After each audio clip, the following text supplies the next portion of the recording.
नमो भगवते वासुदेवाय।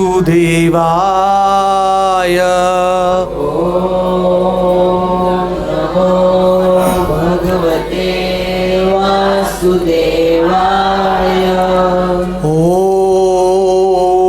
नमो भगवते वासुदेवाय। नमो भगवते वासुदेवाय। नमो भगवते वासुदेवाय। नमो भगवते वासुदेवाय। नारायणं नमस्कृत्य नरं चैव नरोत्तमं देवीं सरस्वतीं व्यासं ततो जयमुदीरये। नष्टप्रायेषु अभद्रेषु नित्यं भागवत सेवया भगवती उत्तम श्लोके भक्तिर्भवति नैष्ठिकी। हे कृष्ण करुणा सिंधु दीनबंधु जगत्पते गोपेश गोपिका कांत राधा कांत नमोस्तुते। तप्त कांचन गौरांगी राधे वृंदावनेश्वरी वृषभानु सुते देवी प्रणमामि हरिप्रिये। नित्यानन्दम् अहं नौमि सर्वानन्दकरं परं हरिनामप्रदं देवम् अवधूत शिरोमणिम् नमो महावदान्याय कृष्ण प्रेम प्रदायते कृष्णाय कृष्ण चैतन्य नामने गौरत्विषे नमः। पंचतत्वात्मकं कृष्णं भक्तरूपस्वरूपकं भक्तावतारं भक्ताख्यं नमामि भक्तशक्तिकं नित्यानंद मंत्र शक्ति गौरांग गौर गोपाल हरे कृष्ण महामंत्रे सर्वजीव उद्धारकः जय श्री कृष्ण चैतन्य कृष्ण चैतन्य प्रभु नित्यानंद प्रभु नित्यानंद श्री अद्वैत गदाधर श्री अद्वैत गदाधर श्रीवासादि गौर भक्त वृंद श्रीवासादि गौर भक्त वृंद हरे कृष्ण हरे कृष्ण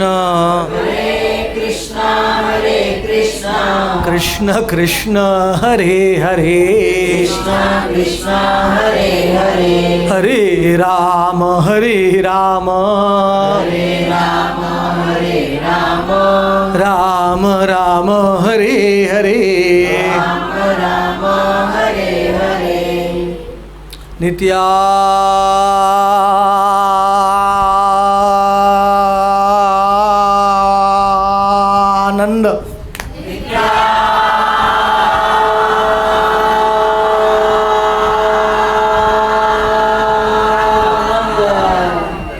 गौरांग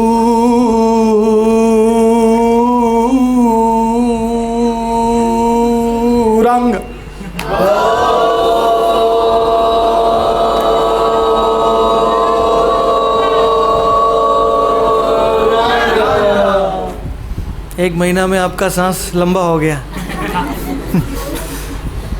भागवत सप्ताह में थोड़ा प्रैक्टिस मिला था। तो इस समय जगन्नाथ की यात्रा पहली बार चारकोप में होने जा रही है कल। तो इसलिए आज से ही हम जगन्नाथ का गुणगान शुरू कर देना चाहिए, क्योंकि पुरी में तो 15 दिन पहले से शुरू हो जाता है अन्नवासर। तो आज मैं जगन्नाथ और उनकी गुंडीचा यात्रा के बारे में लीला कथा बताऊंगा। उसके पहले हम जगन्नाथ की स्तुति करेंगे। मेरे पीछे आप सब लोग बोलेंगे, श्री जगन्नाथ नीलाद्रि शिरो मुकुट रत्न हे दारु ब्रह्म घन श्याम प्रसीद पुरुषोत्तम प्रफुल्ल पुंडरीकाक्ष लवणाब्दी तथामृत गुटीकोदार मां पाहि नाना भोग पुरंदरः निजाधर सुधादायिन् इंद्रद्युम्न प्रसादितः सुभद्रा ललना व्याघ्र रामानुज नमोस्तुते। अभी रथ यात्रा का ये श्लोक है, सब लोग जोर से बोलेंगे। बहुत ही गुप्त श्लोक है। रथ यात्रा की पूरी लीला एक ही श्लोक में आ जाती।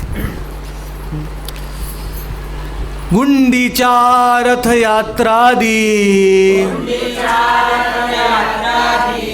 महोत्सव विवर्धन भक्तवत्सल वंदे त्वाम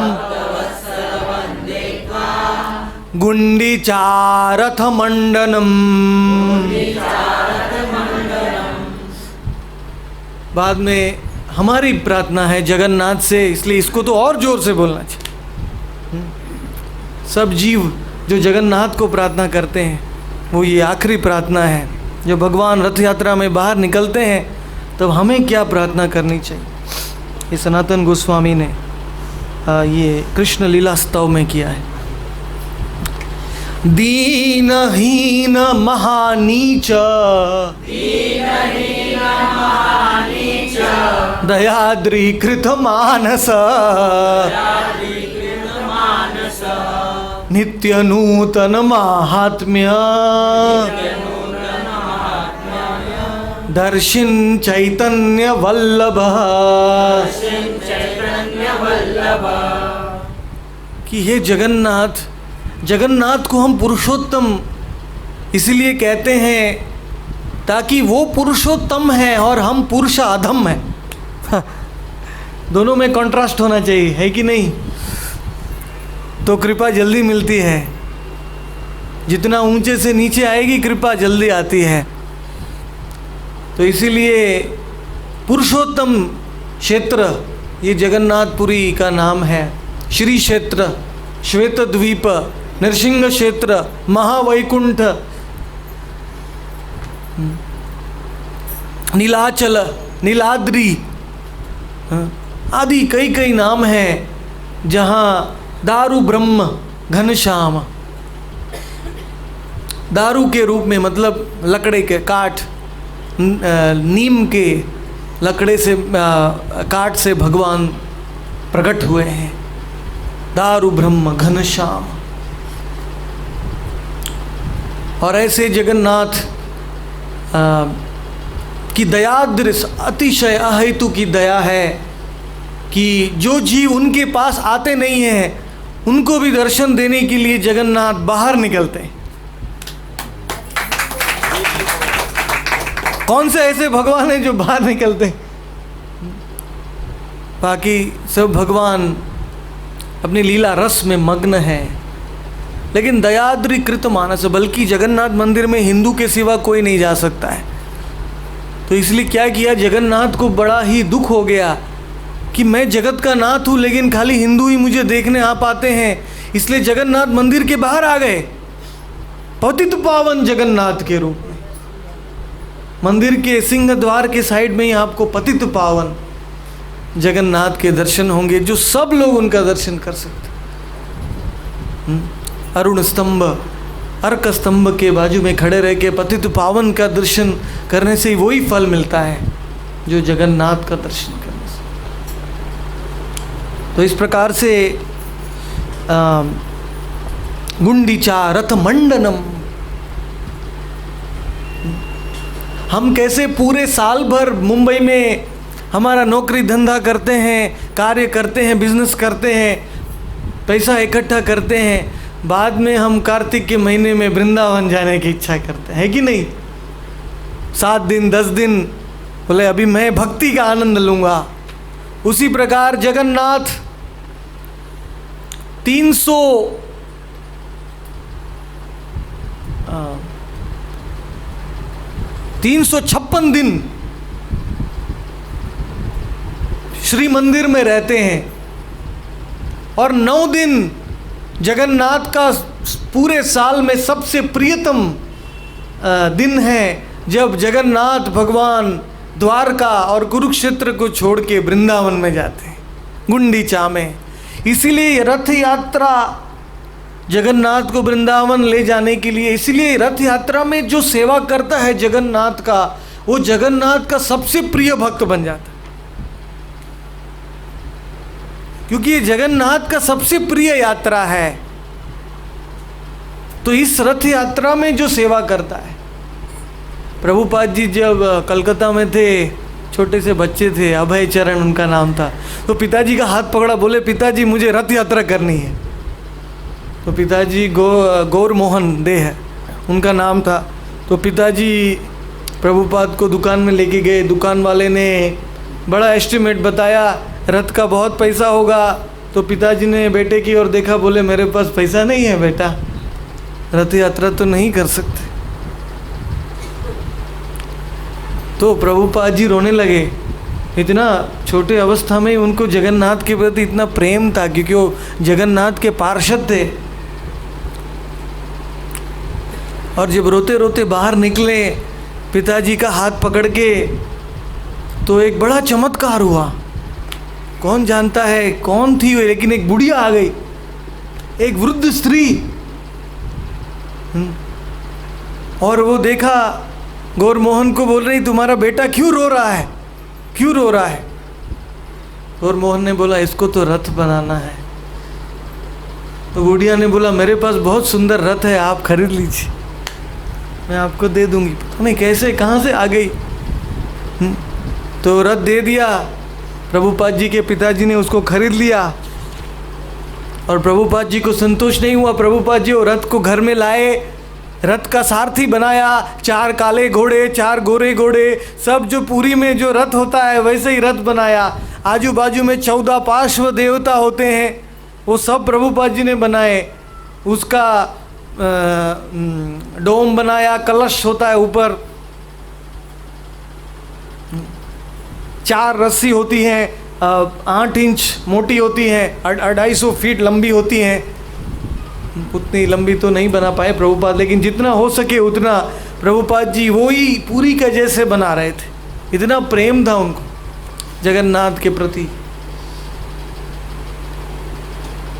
और प्रभुपाद जी हमेशा कहते थे कि कृष्ण कॉन्शियसनेस, कृष्ण भावना मतलब रथ यात्रा। असली कृष्ण भावना अगर जाननी है तो जगन्नाथ की रथ यात्रा मनाना, क्योंकि रथ यात्रा में विप्रलंब भाव होता है, वियोग। और वियोग नहीं होगा तब तक हमको कृष्ण का दर्शन नहीं होगा, मिलन नहीं होगा।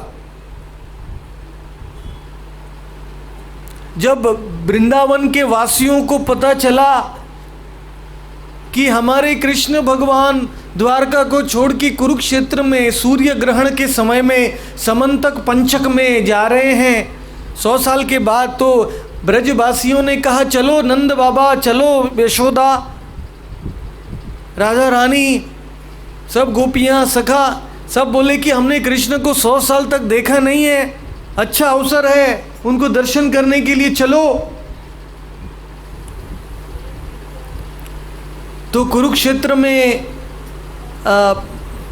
सब लोग गए, ब्रजवासी लोग। वो तो अपने साधारण ब्रजवासियों के हृदय में वो राजनीतिज्ञ नहीं था और बड़ा ही कार्यभार नहीं था, वो तो सरल गांव के मतलब ब्रज प्रेमी थे। तो बैलगाड़ी में बैठ के वहाँ आए, तो जब जैसे ही कुरुक्षेत्र में आए तो यदुओं ने उनका स्वागत किया। कृष्ण के जो द्वारका के भक्त हैं, सब हीरे सोना पहने हुए थे शरीर में, सबके पास सुंदर सुंदर अस्त्र शस्त्र थे। सब ब्रजवासियों के मित्र थे, यदु लोग सब जानते थे। बहुत प्रेम के मीठे भरे शब्द कहे और सुंदर घोड़े सोने से सजाए हुए रथ, और सब सिपाही आगे पीछे जा रहे थे कुरुक्षेत्र में। तो ब्रजवासियों को रहने के लिए स्थान